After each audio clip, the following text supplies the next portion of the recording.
అందరికీ నమస్కారం. పెద్దలు నిరంజన్ అన్న, దేవిప్రసాద్ అన్న చాలా విషయాలు చెప్పిండ్రు. ముఖ్యంగా రాష్ట్రానికి సంబంధించినటువంటి. నేను ఆ విషయాలకు పోకుండా ముఖ్యంగా మా వికారాబాద్ జిల్లా, ముఖ్యంగా దాంట్లో మరీ ముఖ్యంగా మా వికారాబాద్ నియోజకవర్గానికి సంబంధించినటువంటి 2-3 విషయాలు మీతోటి పంచుకోవాలని చెప్పి మాట్లాడుతూ ఉన్నాను.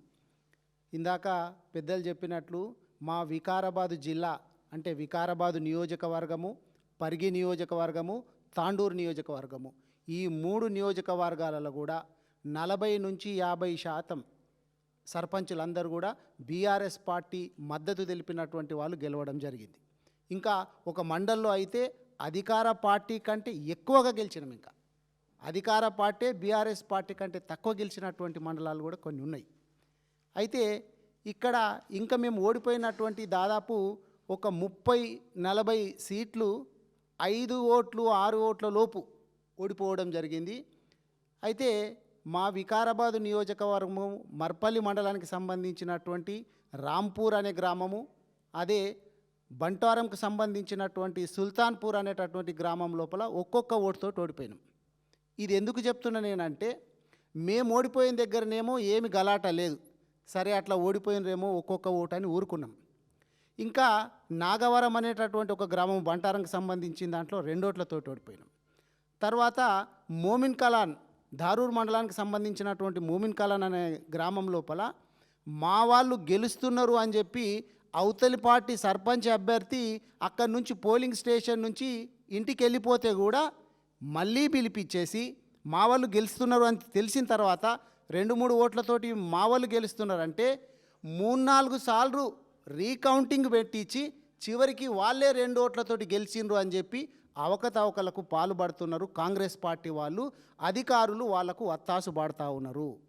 ఆ మోమిన్ కలాన్ మండలానికి గ్రామానికి సంబంధించినటువంటి కేసు కూడా ఎలక్షన్ కమిషన్కు కంప్లైంట్ ఇవ్వడం జరిగింది, కలెక్టర్ గారికి ఇవ్వడం జరిగింది, అక్కడ ఉన్నటువంటి ఎంఆర్ఓ గారికి అందరికీ కూడా కంప్లైంట్ ఇవ్వడం జరిగింది.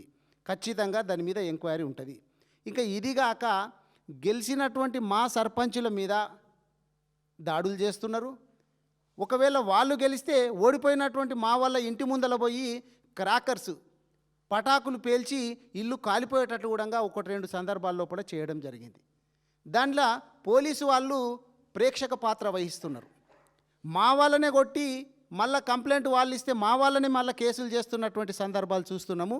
ముఖ్యంగా వికారాబాదు మండలానికి సంబంధించినటువంటి నారాయణపూర్ గ్రామం లోపల మా పార్టీకి సంబంధించినటువంటి ఉప సర్పంచ్ అభ్యర్థిని నువ్వు విత్డ్రా చేసుకో, నువ్వు రాజీనామా చేయి, ఇంకా నువ్వు ఎట్లాగూ ప్రమాణ స్వీకారం చేయలేదు కదా, నువ్వు రాజీనామా చేయి అని చెప్పి ఒత్తిడి తీసుకొస్తున్నారు.